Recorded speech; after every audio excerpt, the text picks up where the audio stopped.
E aí, pessoal? Recentemente houve um quadro bem interessante no canal Spotnix que contou com a participação de um fundador do Instituto Hofbra, o Cristiano Quioca, e ele debateu sem saber com uma comunista. Ao longo do vídeo ele foi descobrindo o espectro ideológico dela e houve muitas quebras de estereótipos, bem interessante mesmo. Já a própria idade dele, quase 50 anos, já quebrando o estereótipo do ANCAP, só criança e tal, só jovem. Mas o que mais me chamou a atenção foi o estereótipo que ANCAPs não podem defender copropriedades. Acham que só o anarquismo clássico lá do século XIX podia defender, de fato, propriedades com mais de uma pessoa, com um conjunto de pessoas pudessem ter o controle de uma propriedade. E o Cristiano Quioca, ele lançou uma alternativa muito interessante mesmo. Quebrou expectativas, eu aposto que quebrou expectativas de muitas pessoas. Quando ele falou da privatização das escolas, no debate ele falou de haver um controle pelas pessoas que estão lá mais próximas da escola. Ele falou controle dos pais, por exemplo, ou seja, um conjunto de pessoas controlando uma propriedade, ou seja, uma defesa de uma copropriedade. E até mesmo pertinente falar disso, que no momento do canal tenha havido tretas com anindes. Os anindes, de certo modo, lançam também isso contra ANCAPs, né?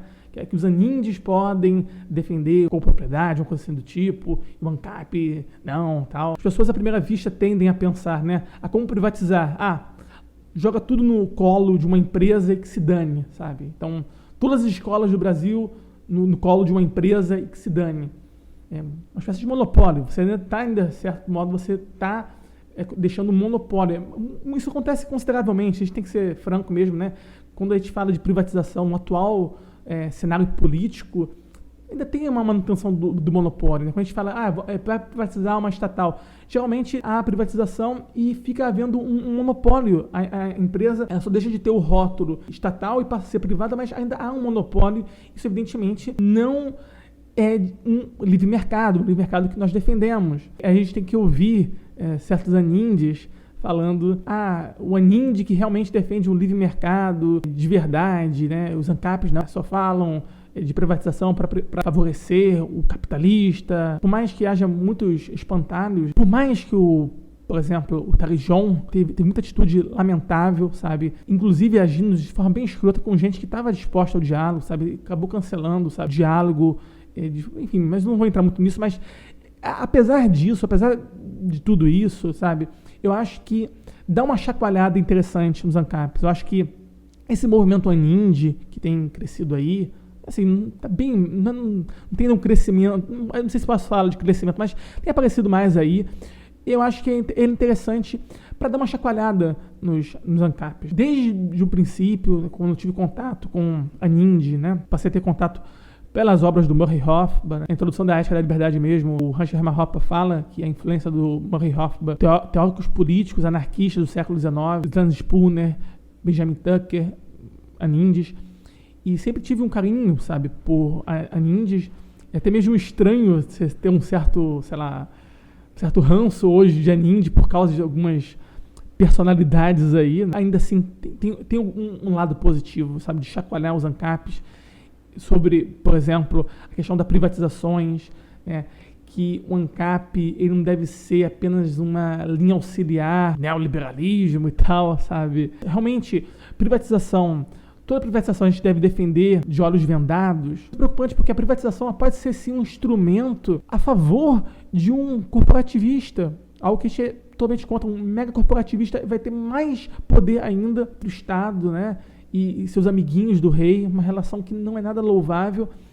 E será que realmente a gente deve defender de olhos fechados a privatização? Óbvio que não, né? Se privatizar, por exemplo, ruas, eu acho muito mais preferível que haja uma privatização das ruas para o povo, por exemplo.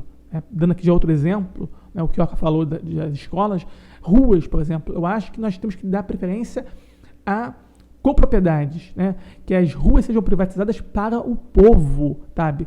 Para a comunidade local e não para mega corporações de origem duvidosa, globalistas até, sei lá, sabe?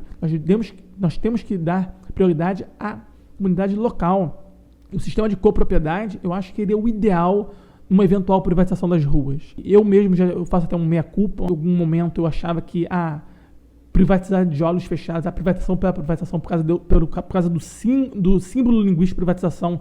Eu já achava que já estava ok pelo nome, né, privatização, mas eu acho que é importante ter sim mais pés no chão, sabe, mais cautela. Opa, ouviu falar de privatização, já não abraça assim cegamente, vamos ver o que é isso realmente, tá? E tentar lançar um modelo que seja mais descentralizado. Porto mesmo pode ter seus defeitos, mas uma coisa bem bacana dele é bater nessa tecla da descentralização. Eu acho que descentralização é bastante importante.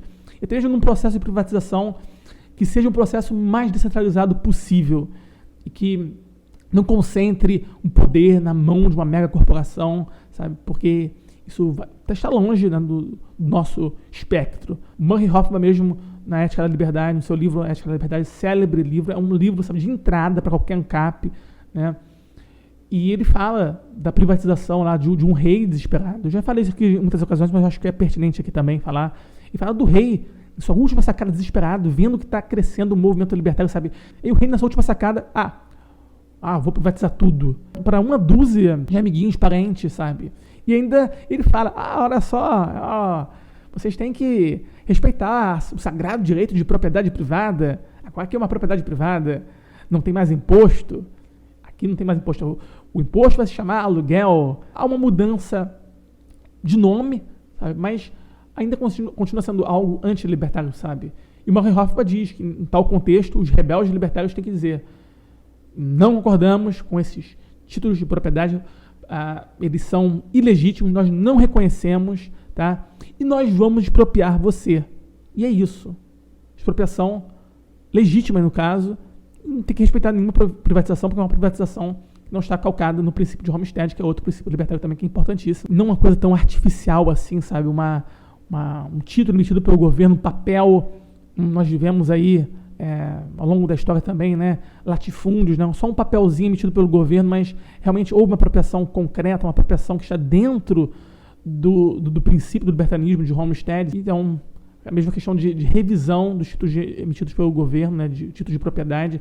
Acho que é interessante a sociedade rever isso. Nós não podemos ter uma fé cega. Nós somos narcocapitalistas, não podemos ter uma fé cega no Estado, inclusive nos seus títulos emitidos. A Hermann Hoppe, hoje considerado por muitos como o maior narcocapitalista vivo. Aí, num artigo também ele fala sobre as ruas.